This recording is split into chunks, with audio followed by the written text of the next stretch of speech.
about in those that had market-creating strategic moves?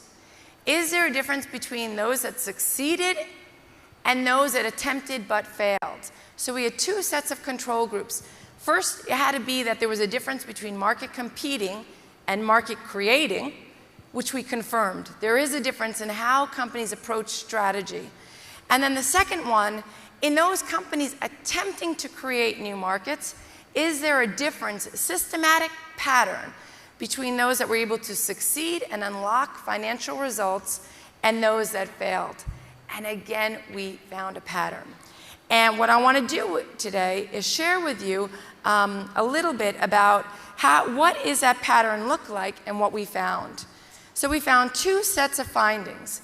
The first set of findings was that we called these market competing strategic moves, basically red ocean strategy, because in almost every industry that we could find, and virtually every government today will tell you that they're operating in the red increasingly. Intense competition, margins are shrinking, harder to get new investments, more competition. And we called markets creating strategic moves the blue ocean because the opportunities for all of us out there were unlimited. And there were sets of companies, despite what was happening in the industry, were carving out and creating this new space. The differences that we found were that, conceptually, companies that were market creating, market competing, what they did is they took the structure of their industry for granted. It's tough. And they built their strategy based on it.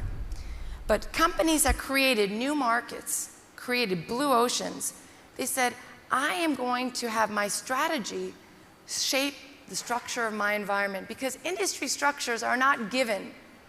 They are not a product of nature. They're a product of our minds. We have created them, and they can be reconstructed in your favor.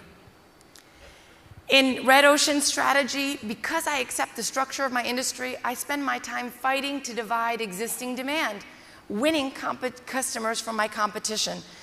Blue ocean strategy does that, but they say, wait a minute, the amount of people in the universe is so broad versus what my industry attracts.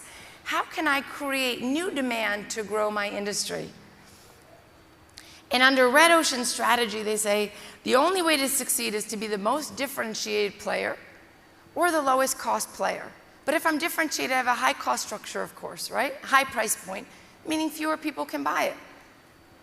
Blue ocean strategy says no. By reconstructing markets, changing the fundamental basis of strategy, even in high labor cost countries like Italy or the US or Europe or Japan, I can achieve differentiation and low cost.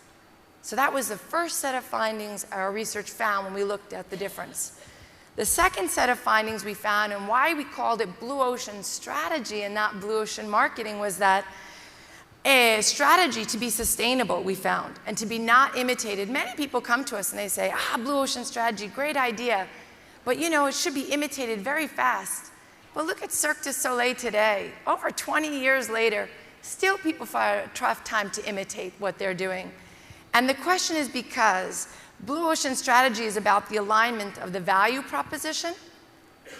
That makes buyers win. Profit proposition, which is how the company wins and earns money, and people, motivating the people and the partners I have to work for me.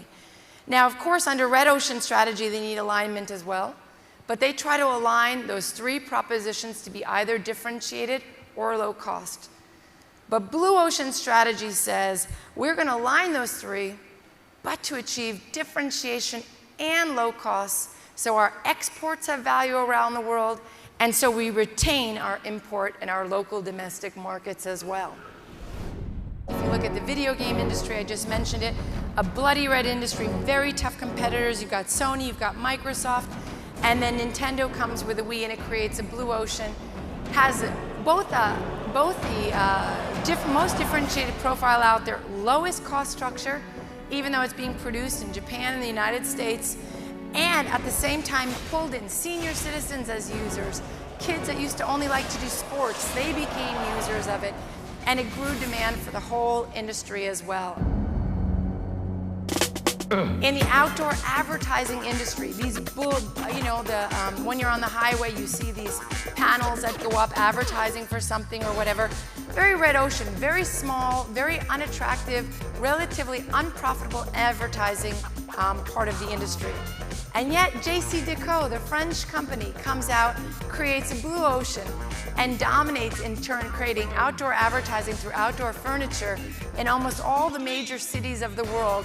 And it's what you see when you're sitting on bus stations or stops or the metro stops or in airports.